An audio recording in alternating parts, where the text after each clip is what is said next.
என் பேர் வசந்த். நேற்று பாண்டிச்சேரி போயிட்டு குடிச்சிட்டு வரும்போது போதை அதிகமானதுனால என் சட்டையை கட்டிட்டு கையில் பீர் பாட்டிலோட என்னோட கார் மேலே நின்றுன்னு வந்தேன். அதை பார்த்த காவல்துறை அதிகாரிகள் என்னை வழிமறித்து போதிய அறிவுரை எனக்கு உதவுனாங்க.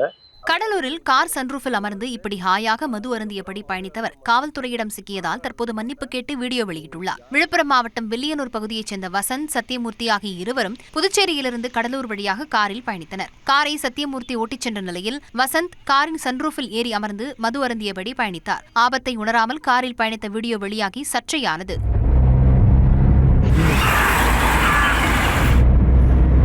இதையடுத்து அதிவேகம், குடிபோதையில் வாகனம் இயக்குதல், பொதுமக்களுக்கு இடையூறு செய்தல் உள்ளிட்ட பிரிவுகளின் கீழ் வழக்கு பதிவு செய்யப்பட்டது. பின்னர் செய்த தவறுக்காக மன்னிப்பு கேட்கும் வீடியோ வெளியாகியுள்ளது. நான் இதுக்கப்புறம் மது அருந்த மாட்டேன்னு சொல்லி நானும் அருந்த மாட்டேன்.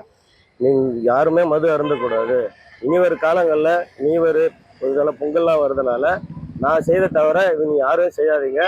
இனி என் வாழ்நாள் முழுவதும் நான் குடிக்க மாட்டேன்.